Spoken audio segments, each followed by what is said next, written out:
1절까지입니다. 1절의 말씀부터 우리 함께 합독하겠습니다. 그들이 예루살렘에 가까이 가서 감람산 벳박에 이르렀을 때에 예수께서 두 제자를 보내시며 이르시되 너희는 맞은편 마을로 가라. 그리하면 곧 매인 나귀와 나귀 새끼가 함께 있는 것을 보리니 풀어 내게로 끌고 오라. 만일 누가 무슨 말을 하거든 주가 쓰시겠다 하라.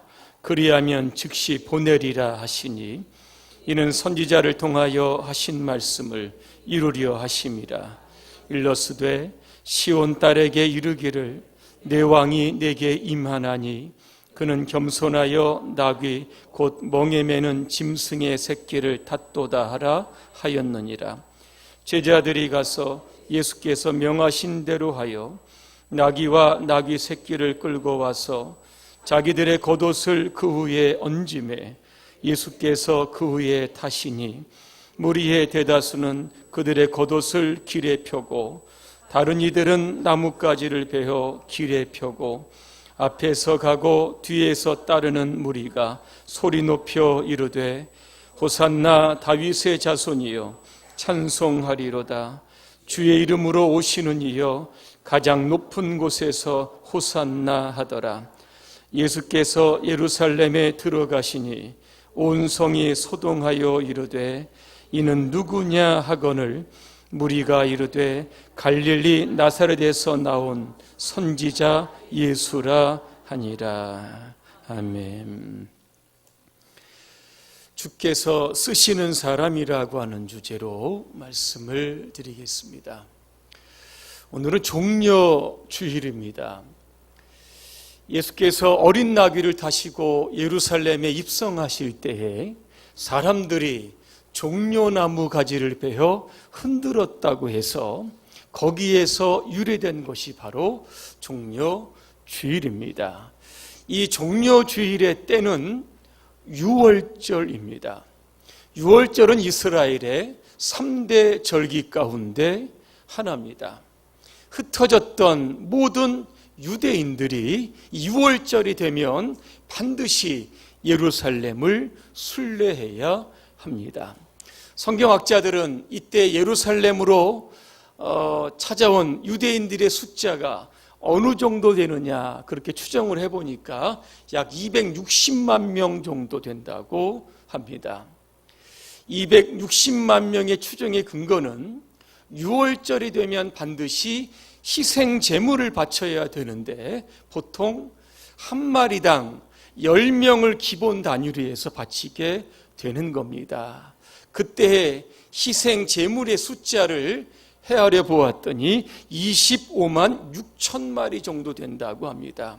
그래서 6월절에 예루살렘에 모인 유대인들의 숫자가 약 260만 명이라고 하는 그러한 수치를 내놓았습니다. 그런데 예수님께서 예루살렘에 입성하신 것은 우연이 아닙니다. 스가랴 9장 9절의 말씀을 보니까 이미 약 500년 전에 이 예언이 성취가 되었던 겁니다. 제가 9장 9절의 말씀을 한번 읽어드리도록 하겠습니다.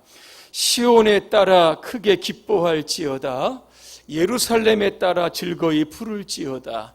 보라, 내 왕이 내게 임하시나니 그는 공의로우시며 구원을 베푸시며 겸손하여서 나귀를 타시나니 나귀의 작은 것 곧 나귀 새끼니라. 그렇게 되어 있습니다.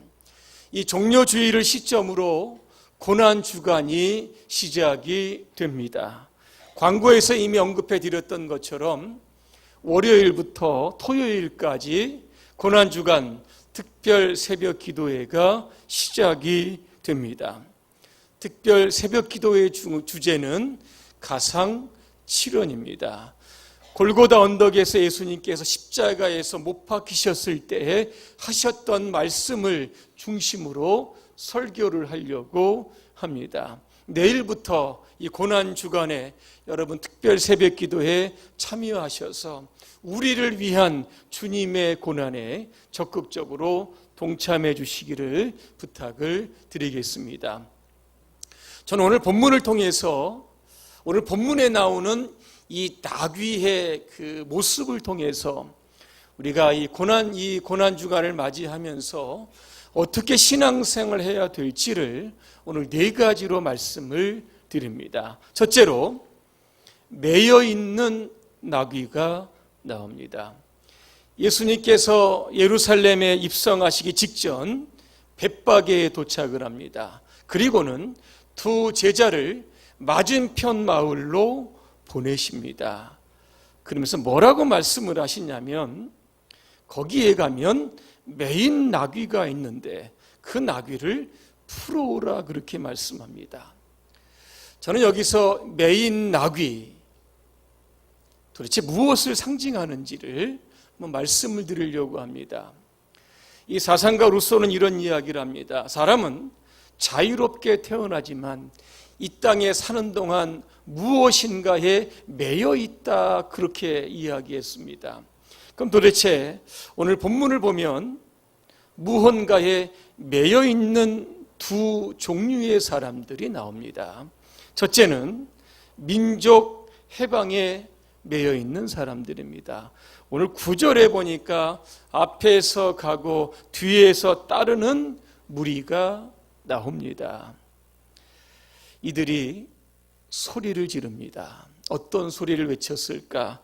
호산나 다윗의 자손이여 찬송하리로다. 주의 이름으로 오시는 이여 가장 높은 곳에서 호산나 하더라 그랬습니다. 여기에 보면 호산나가 나옵니다. 호산나라고 하는 뜻은 지금 구원하소서라고 하는 뜻이 담겨져 있습니다. 그렇다고 하면 이들이 외쳤던 호산나 도대체 어디에서 유래된 것일까? 유대의 역사상 가장 비극적인 때가 있었습니다.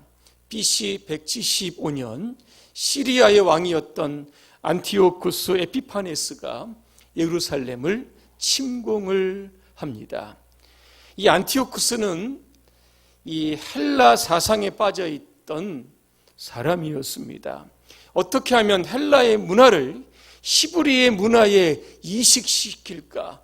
수단과 방법을 가리지 않았던 사람입니다. 예로 들면 유대인들은 돼지고기를 먹지 않습니다. 부정시하는 동물인데 이 돼지를 성전의 제사에 의도적으로 바치게 했습니다. 또한 사람들이 율법의 사본을 가지고 다니거나 아이들에게 할례를 행하게 되면 즉시 감옥에 가거나 죽이기도 했던 겁니다. 자, 이때에 이스라엘을 구원하기 위해서 일어난 사람들이 있었습니다. 이들이 바로 마카비 형제입니다.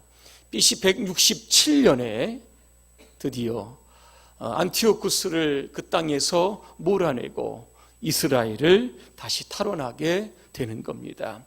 그날에 많은 사람들이 종려나무를 가지고 시편 118편의 말씀을 읽었습니다. 그 중에서 제가 25절의 말씀을 읽어드립니다.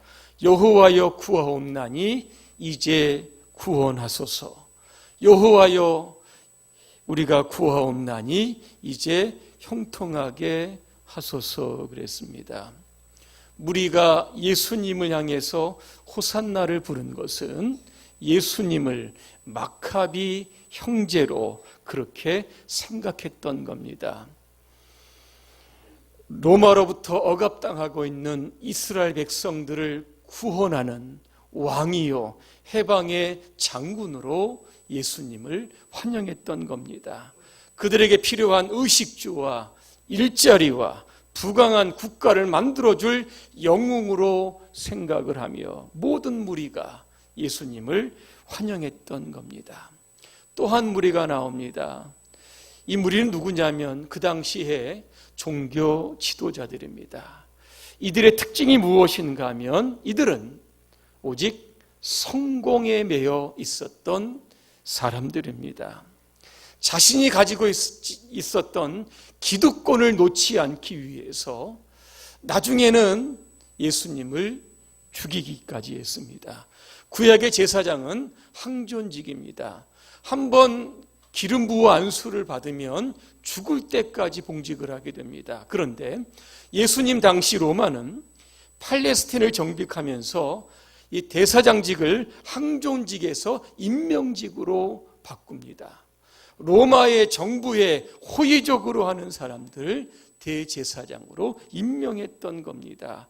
그래서 그 당시 대제사장은 자리를 지키기 위해서 쉽게 말하면 하나님의 종이 아니라 로마의 종이 되었던 겁니다.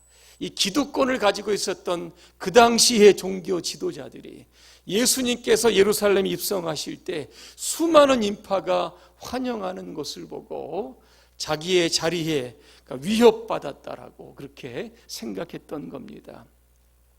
오늘 여러분들은 어디에 매여 있습니까? 혹시 오늘 이 무리 가운데 예수를 믿는 것이 민족의 해방이나 경제적인 구원에 혹시 있지는 않습니까? 아니면 오늘 종교 지도자들처럼 성공과 자신의 자리를 지키기 위해서 예수까지도 죽이는 오늘도 그러한 어떤 삶을 우리가 반복하고 있지는 않습니까? 세상에서의 진정한 성공은 힘과 권력이 아닙니다. 만약에 그랬다라고 하면 예수님은 낙타가 아닌 군마를 타고 예루살렘으로 들어오셨을 겁니다. 바보 예수라고 하는 시가 있습니다. 요한 크리스토소스톰이라고 하는 분이 이 시를 졌는데 이 앞부분을 제가 한번 읽어드리려고 합니다. 오직 바보만이 사랑과 평화의 메시지 하나로 세상을 바꿔보려고 시도합니다. 그렇다면 예수야말로 바보였다고 결론 지을 수 있을 겁니다. 그리고 바보들만이 예수를 따르다가 그가 처형한 뒤에 그의 일을 계속할 수 있었을 겁니다. 따라서 사도들 모두 바보였다고 또한 결론 지을 수 있습니다.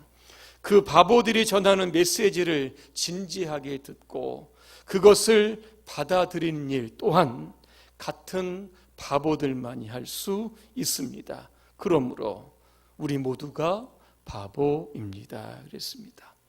요즘 많은 사람들이 성공주의의 함정에 빠져 있습니다. 오늘 종료주의를 우리가 맞이하면서 성공으로 향하는 나귀에서 내려 오늘도 겸손과 평화의 나귀를 타고 예수님의 발자취를 따라가는 저와 여러분의 삶이 되시기를 주님의 이름으로 축원합니다.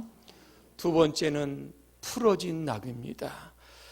예수님께서 두 제자를 보내서 매여 있는 그 나귀를 풀어 끌고 내게로 오라고 말씀합니다. 푼다는 것이 도대체 무엇일까? 예수님께서 예루살렘에 입성하시는 목적과 일치를 한 겁니다. 죄에 묶여 있는 이 인류를 풀어 자유함을 주시기 위해서 주님은 이 땅에 오신 겁니다. 우리는 죄의 본성을 가지고 있습니다. 가만히 있어도 죄를 지을 수밖에 없습니다. 그런데 죄 짓는 일을 멈추게 하고 의의 병기로 하나님의 일에 쓰임받는 그러한 존재로 우리가 만들어지는 것은 전적으로 주님께서 우리를 구원하심에 있습니다. 세상에는 많은 종교들이 있습니다. 이 수많은 종교들을 본질적으로 두 가지로 우리는 분류합니다. 하나는 행위 종교입니다. 또 하나는 은혜 종교입니다. 행위 종교라고 하는 것은 인간의 선한 의지를 가지고 있기 때문에 선한 행실을 통해서 자력으로 구원받을 수 있다는 종교입니다. 기독교 외의 모든 종교가 바로 행위 종교에 속합니다. 자, 기독교는 은혜 종교입니다. 인간의 본성이 전적으로 타락해 있기 때문에 자력으로 스스로를 구원할 수 없다는 겁니다. 누군가 나를 구원해 주어야만 한다는 이러한 사실을 믿고 있는 겁니다. 한 소년이 눈 덮인 벌판을 가다가 늪에 빠지게 됩니다. 나오려고 움직일수록 그의 몸은 더 늪속으로 빠져만 갑니다. 그 옆을 지나던 한 행인이 그를 도와주겠다고 합니다. 그런데 이 소녀는 나 스스로 늪에서 나올 수 있다고 이야기하면서 행인의 호의를 거절합니다.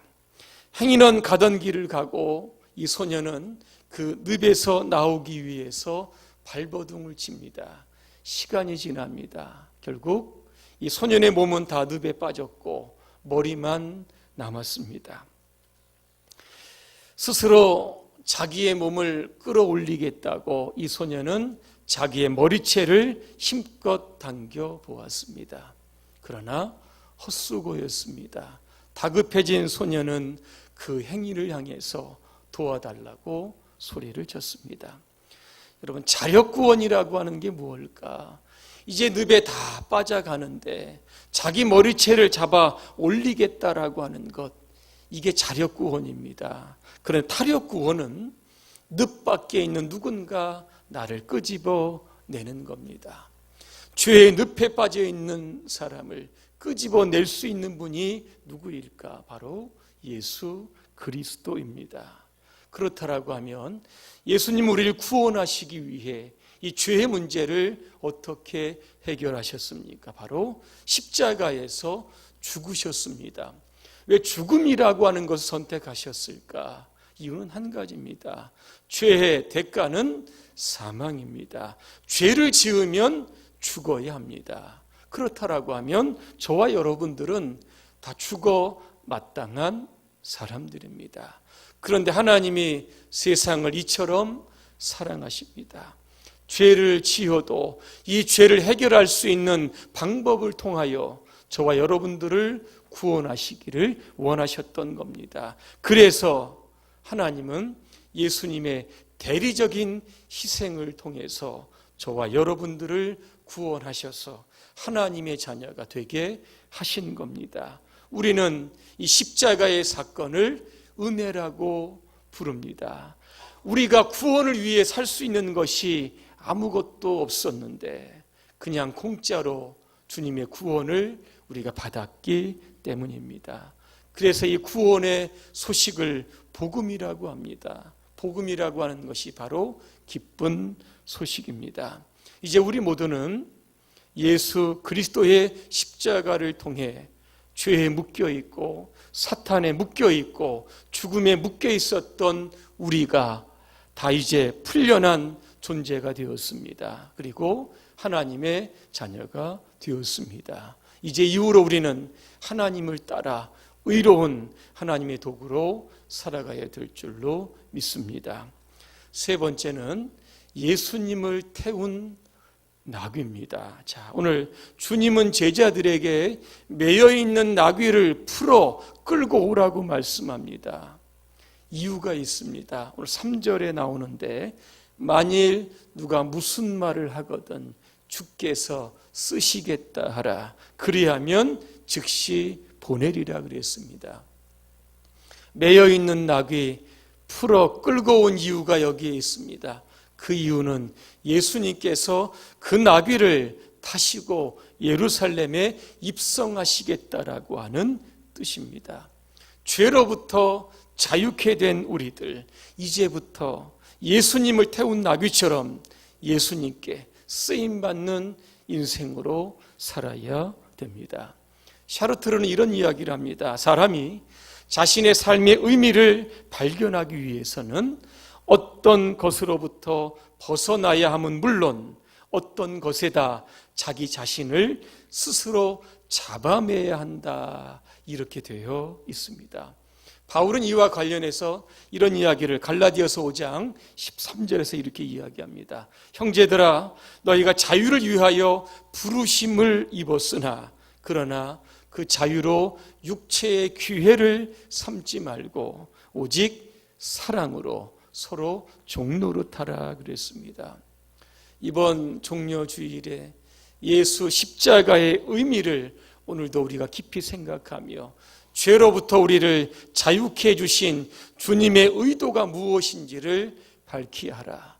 주님을 우리의 인생에 여러분 모시고 주님이 원하시는 대로 가고 주님이 원하시는 일들을 통하여 주님이 기뻐하시는 그러한 제자로서 쓰임받게 되시기를 주님의 이름으로 축원합니다.